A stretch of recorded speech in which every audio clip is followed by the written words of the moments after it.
The Jamaica Labour Party, JLP, is slamming People's National Party Councillor Mario Mitchell for what it calls gross disrespect to Jamaican mothers after offensive comments were allegedly made from his X account. Mitchell has since issued a statement distancing himself from the posts, saying they were made by a member of his team without his approval. The person has since been suspended. Mitchell apologized unreservedly and said the remarks did not reflect his values. Zor Grant has the details.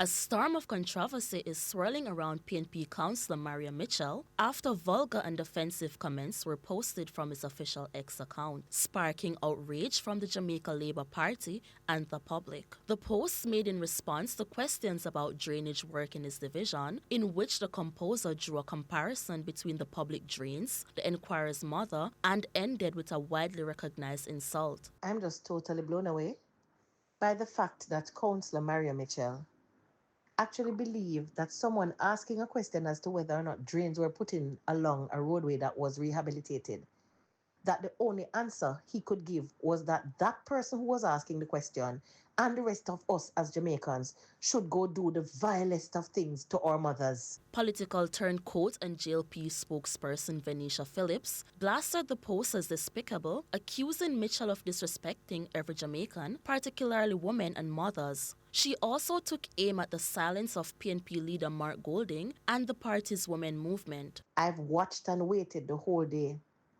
Not a sound out of the opposition leader. Not a sound out of the General Secretary of the PNP condemning this kind of reprehensible behavior on the part of one of its representatives. But what is most gutting as a female is the women's movement of the People's National Party believe that this is something they should be silent on. This level of hypocrisy smacks at the heart of the absence of credibility on the PNP's benches. I'm sure later on we will see some kind of excuse, right? Because they are watching first to see the response generated to determine whether or not.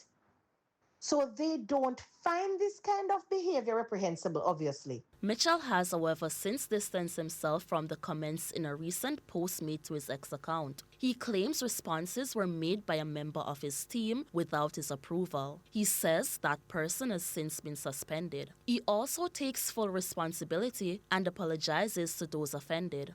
But the controversy didn't end there. Earlier tweets of a similar nature have surfaced from Mitchell's account. In one tweet, Mitchell replied to a user who accused his party of theft as a lowly animal. And his apology didn't sit well with Ms. Phillips either, who has since rejected Mitchell's explanation, saying the apology lacks credibility. She accused the PNP and Mitchell of insulting the intelligence of Jamaicans. Mario Mitchell's apology is not even worth the paper it's written on, to be honest. Both Councillor Mitchell and the PNP clearly believe that Jamaicans are idiots. But it is consistent with the lowering standards that Jamaicans have come to see and even expect from the PNP for some time now. Councillor Mitchell's refusal to fess up and to just denounce this kind of reprehensible behavior tells you everything. The silence of the leader of the opposition, the General Secretary, and worse, the PNP women's movement, as this very vile comment was tended towards the women and the mothers of Jamaica, tells you everything about the standard and the approach of the PNP. And so it is no surprise that Councillor Mitchell would believe that a whimsical apology blaming someone else would suffice. Zor Grant reporting for CVM News.